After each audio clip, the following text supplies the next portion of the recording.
Bonjour à tous pour cette nouvelle capsule où nous allons apprendre à exploiter la caractéristique d'un dipôle. Qu'est-ce qu'une caractéristique et comment l'obtenir? Commençons par rappeler qu'un dipôle est un composant électrique qui, comme ce générateur, dispose de deux bornes, d'où le nom de dipôle. La caractéristique tension-intensité d'un dipôle est la courbe représentant la tension électrique U aux bornes du dipôle en fonction de l'intensité du courant électrique qui le traverse. Cette courbe est spécifique du dipôle, c'est un peu comme sa carte d'identité. Pour l'obtenir expérimentalement, on doit mesurer l'intensité I en ampères grâce à un ampèremètre branché en série et la tension U en volts aux bornes donc du dipôle grâce à un voltmètre branché en dérivation. On obtient des couples de valeurs intensité-tension que l'on regroupe dans un tableau de mesure. On trace un système d'axes avec l'intensité en abscisse, la tension en ordonnée. On obtient le graphique U égale F de I, qui est la caractéristique tension-intensité du dipôle, ici une diode. Alors, comment exploiter la caractéristique d'un dipôle ohmique? Et tout d'abord, où trouve-t-on les dipôles ohmiques? Eh bien, on en trouve dans les machines à laver. C'est la résistance qui permet de chauffer l'eau du lavage à 40 degrés. On en trouve aussi dans les circuits électroniques des ordinateurs. Un dipôle ohmique est caractérisé par la valeur de sa résistance, que l'on note symboliquement R majuscule, dont l'unité est le ohm, de symbole oméga, la dernière lettre de l'alphabet grec. Ohm, en l'honneur donc de Georges Ohm, physicien allemand à l'origine notamment de la loi d'Ohm.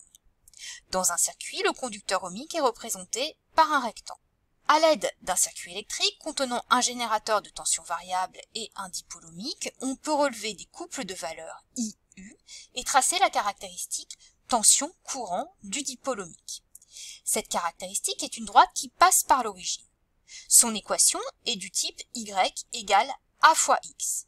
On peut dire que U et I sont proportionnels. Y correspond à la tension U. X correspond à l'intensité I. L'équation peut donc s'écrire U est égal à A fois I. Cette équation ressemble à une loi que vous connaissez bien. Un indice. Et oui, c'est la loi d'Ohm. U est égal à R fois I. Le coefficient directeur de la droite est donc égal à la résistance du dipôle. A correspond à R. Pour finir, comment calculer la résistance R connaissant la tension U de 6 volts et l'intensité I de 2 ampères? Je dois modifier la loi d'Ohm. Pour cela, je vais isoler la grandeur à calculer R. Je dois retirer le I. Je vais diviser des deux côtés de l'équation par I. Je peux simplifier à droite les I. L'expression s'écrit U sur I est égal à R, que je vais réécrire avec R à gauche. R est donc égal à U sur I. Il ne me reste plus qu'à remplacer U par 6 et I par 2. J'obtiens donc que R est égal à 3 ohms. Alors, que devez-vous retenir de cette capsule? Tout d'abord, que la caractéristique tension-courant d'un dipôle est la représentation U égale F de I. Pour un dipôle ohmique, cette caractéristique est une droite qui passe par l'origine, donc U et I sont proportionnels. Le coefficient directeur de cette droite est R, la résistance, en ohms.